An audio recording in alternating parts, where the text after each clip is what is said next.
Good evening. Welcome to my senior percussion recital, Shaping a Journey, Prior, Current, and Beyond. Thank you very much for coming out to support me and my many friends as we embark on this journey together. Throughout the show, there will be audio clips played that are tied into a project from my Philosophy of Education course, discussing my aspects of my upbringing in my personal life, known as socialization, and upbringing in terms of my schooling as a pre-service educator, from K-12 through university experience. One term that will be used quite a bit is North Star. The term in context with education is used by American author Bettina Love and equates it to the star Polaris, which always points north, never changing. Abolitionists would use the North Star to help guide escaped slaves north to safer territories, so the ever-presence of a guiding light helped save the lives of many. In education, this term refers to your guiding philosophies, which as a teacher you always fall back on when you feel lost or need guidance. I find that in my current stage of teacher education, I have many North Stars, which will be presented before you. There isn't just one star that points north, and as I continue to grow as a person and educator, I'm sure my North Stars will continue to expand, and maybe even fuse together. Without further ado, presenting the first audio clip, and thank you for coming to me.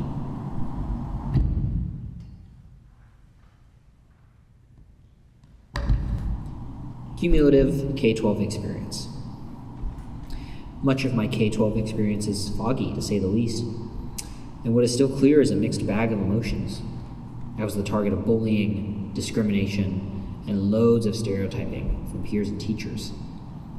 And even though I did quite well in terms of the actual content and learning of what I was supposed to, I was subjected to standards higher than any other that I was never going to be able to meet. While some was fueled by my academic, quote, success, much was rooted in systemic stereotyping due to my race. I was ridiculed by teachers in front of my classmates for getting a score lower than what I, quote, could achieve, even if in retrospect it was really good. Because of these experiences, I found myself at odds with authority and often found myself distrustful of people in power, such as teachers and administration, sometimes even being fearful of them. As I've grown older, this fear has mostly gone away, and I found a calling in advocating for students in situations where the school system has failed them, whether academically or socially. Having lived that life, seeing systems continue to fail students drives me mad, borderline, even berserk.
North Star 1. Despite all of this, I found myself drawn to teaching and learning since I was in my early school years.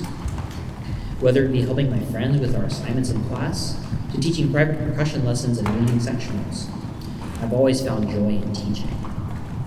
But school is such a different place in terms of learning. In my experience, schooling was so rigorous and systematic, and often didn't fit the needs of students in order for them to learn. I was a lucky one. I was able to adapt to school in order to succeed academically, but many others weren't that lucky. And even for me, my personal socialization and history led me to be independent and exploratory when it came to knowledge, not rigid and systematic. Through my teacher prep, I've asked myself, how could I bring my love of exploration into the classroom to support students' learning and also meet the requirements of the school and administration? How can I create a space for students to feel valued and supported, even in a school environment where they may be singled out, as I was? Music and band was where I found myself flourishing, especially in high school. In the band room, students felt at ease and safe, able to explore themselves as musicians and people, and express themselves however they felt most appropriate, without fear of judgment. It was here that I discovered how much working with people meant to me, whether in collaboration or in educational settings. Here I saw how students could explore learning in their own ways, and how spaces could be created for students to feel valued. What I saw and took with me was that teachers were being open, honest, and accountable, as well as putting the needs of people first. This was a core value in this space, and one of my North Stars moving forward. My dad and I connected a lot over the stars and through music, as these conversations started from music tastes and thoughts about the universe that could easily spiral into numerous open discussions about life, where we were open and honest to each other about our experiences. I remember that I would often come home hearing rock music from his office, sometimes quite loud, might I add, and always loved sitting in his office and listening to him talk about whatever music he was playing. He and I have always also been fascinated by how the stars move through the sky so effortlessly, to me, almost like light splashes.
University Experience Part 1.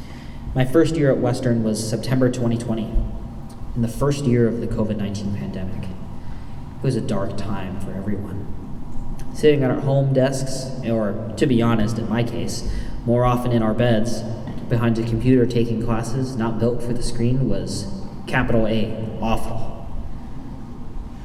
It was hard to make friends at all, especially for me, as I was coming into university with a couple toxic, very harmful relationships. Despite the slog of that first year, I came out with a number of new friends, and some more connections that turned into friendships in the coming years. Those coming years brought through the discovery that collaborating with other musicians who were my peers and colleagues was the most joyful part of being a musician in a university community, and has resulted in the gift that is my closest friends. Many of them you are seeing on stage and in the audience. These friendships helped me discover who I was becoming, and where I would go next. They helped me learn to question myself and others, discuss subjects critically and deeply, and become aware of how I interacted with others. All of this from playing music with them. Without these people, I'd be lost to the wind.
Teacher Prep Experience, Part 1, North Star 2.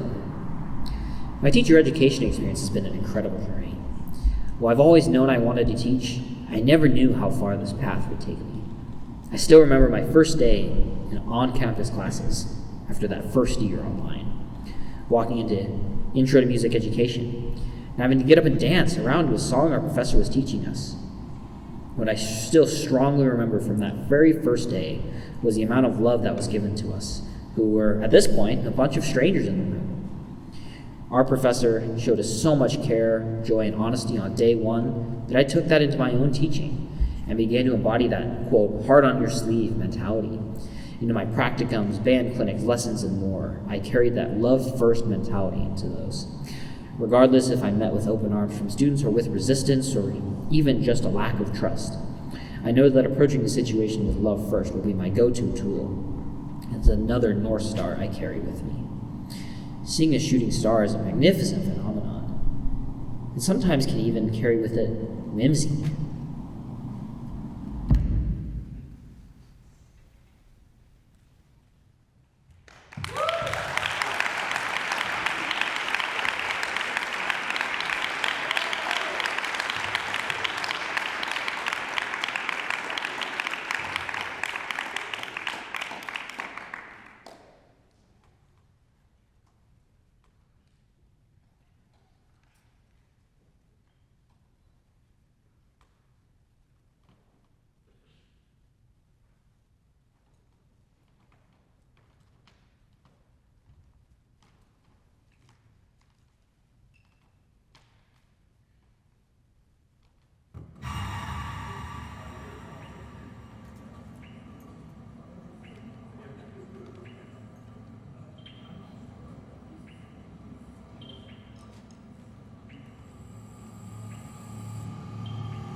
North Star 3. When we moved to Washington, my mom started taking me to her Zen or Buddhist practices and retreats. Some were a couple of hours away from home, day trips, and some were a few days camping away from home, or staying in a cabin. While she had been practicing with groups for many years, she didn't start taking me until I was willing to go with her. At these events, I was often left on my own since the rest of the people there were either my mom's age or literally babies. Even though I was only maybe 7 or 8 years old, my mom would let me explore around the property we were at, sometimes by myself and sometimes with the property owners. Most typically, from my memory, it was at a farm out in Acme, Washington. I spent hours running around the woods, the farmlands, and the house on the property. I had so much fun. I loved going to my mom with these events. Not because I was particularly interested in Zen practices, but because I loved being able to be independent, use my imagination to have adventures, and just enjoy the silence of the world. Years later, when I was asking her about why she didn't emphasize or force me into the practices with her, despite doing some with her, but maybe not for as long as she would go for, she emphasized that the goal wasn't for me to get into the religion formally and practice with her. She cared more that I was able to experience it in my own way, and that I could feel free to explore it at my own volition, rather than having it force-fed to me. I realized that even though I didn't participate fully in the, quote, standardized practice routines that she would participate in, I still participated in my own way. This idea of exploration and making my own decisions around belief systems and ideals has made me really think about the ideals that I hold closest to me, as well as how I go about cultivating and sharing them with others. Many people I went to school with grew up in their parents' religion or belief system because they were either raised in it for so long that that's all they knew, or they were forced to go and adapt to that belief system because that's what their parents expected. I think that element of choice that my mom presented to me has really had a major impact on how I think about learning. My mom created a painting of Buddhist monk Thich Nhat Hanh's book, Vietnam, Lotus in a Sea of Fire. She was heavily influenced by his teachings. The image in the book is a powerful, uncompromising message for peace, something she firmly believes in as well.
What really got me into the music education world was band.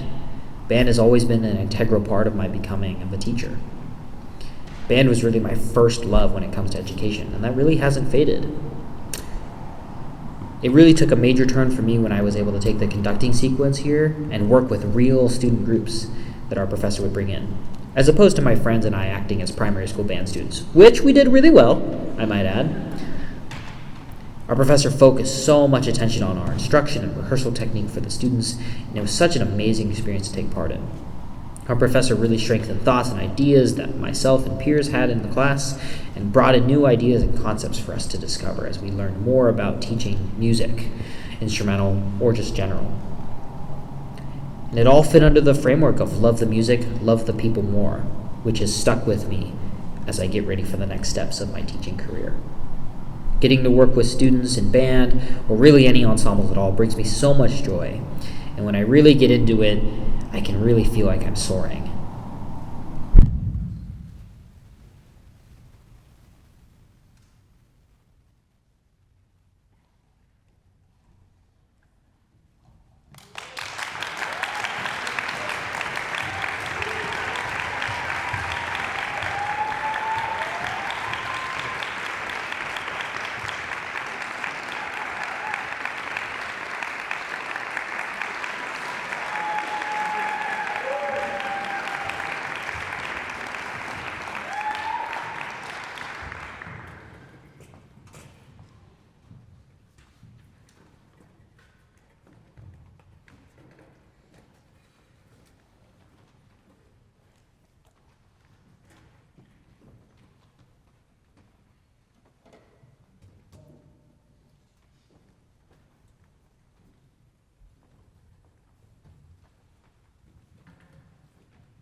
So many of the North Star philosophies I've presented tonight are creating roots in my content area that I love so much. Being open, honest, and accountable is not only just being a good teacher, but how you are a good leader and member in groups to musicians or others. I cannot even begin to list the amount of times I wasn't prepared enough for rehearsal for this event you're at. But I knew that being honest to the ensemble that I was working with would allow for our time together to still go smoothly. With students in our general music practicums, if I didn't know something or got stumbled up, I found it way easier to just ask them for a redo on my part and apologize for making a mistake, rather than try to pick up crumbled pieces. Instrument method courses are super hard, as well as reading difficult repertoire. Showing love towards people who are struggling at something new, myself included, has been a key factor in alleviating frustration and replacing it with learning and joy, something I've held closely with me through the preparation for this event.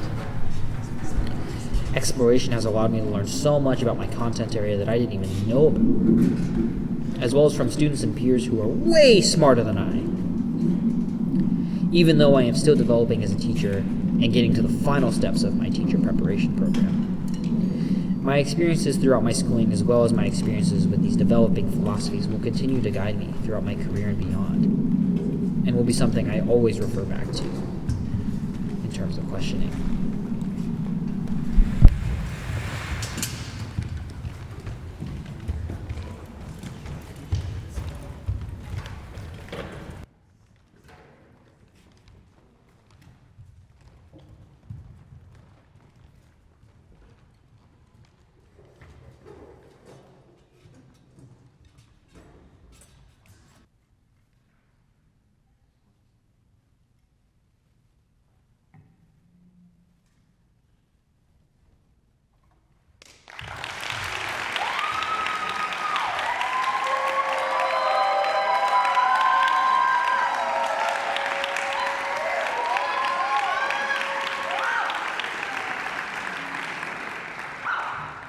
Good evening.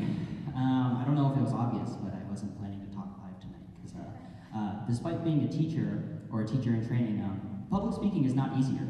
It is made easier by the fact I can't literally see anybody past these folks right here. So there's just people, but I don't know who you are. So regardless, thank you so much for choosing to be. Thank you so. This is why I didn't want to speak.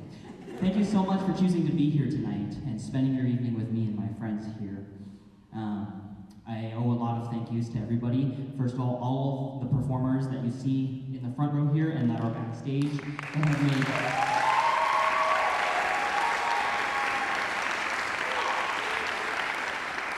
Without them, this recital would be a completely different experience, both literally for me playing and for myself, like coordinating and just having people to get me through it. I want to say a big thank you to my parents, who are sitting right there, I think,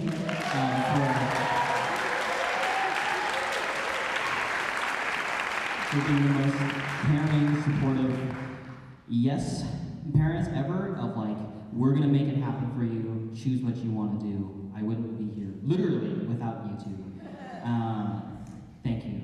I want to say thank you to all my teachers. I can't see anyone that's up there, but I know Dr. Led's up there somewhere, and Dr. Nutt. If you're a professor or a teacher at all, could you please stand please, I can see you, Dr. Led, now. Please stand up. Professor Bain and Dr. Hamilton and there you are, Dr. Hawker. I know, I see Professor Bain, who's up in the back, I think. Yeah, Dr. Hamilton, I see everyone now, sort of. Without your guidance and help and expertise in everything, I wouldn't be able to perform like this with these people. I want to thank my partner, Mia, for putting up with all my crap for the last month. The most stressed out human being on planet Earth. I want to thank Shayn, Sath, May, Marie Morcoro, Talia, Flaherty, and Cassie for working and being awesome, and please come out here. For working on live stream and the photo and house manager. It takes an amazing amount of people to make this kind of stuff happen. And I want to give a last thanks to all of you for choosing to be here and supporting this dream of mine. This recital really, it has my name on it, but it's not really about me. I wanted this to be about the people that are the reason I'm here right now. All my friends, my parents, my teachers, all of you, everyone who has chosen to be here. My name is on the tin. I had to write this down. My name is on the tin, but it's not about me. It's about all of us and all of our journey. As I move forward in my life, these people are the people that are by my side as I am by theirs. And I'm eternally grateful for their time, commitment, and energy into this project. Thank you.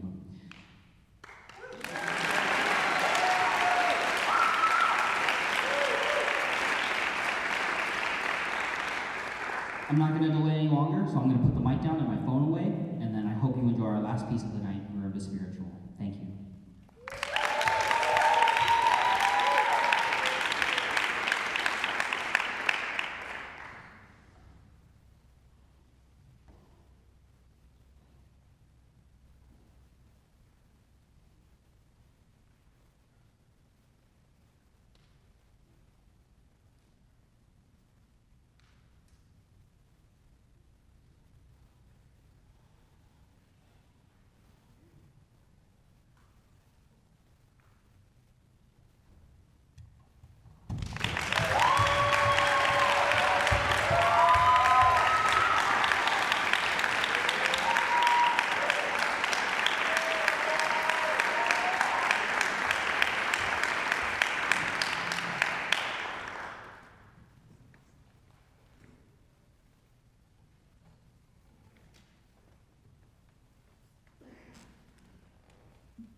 Thank you.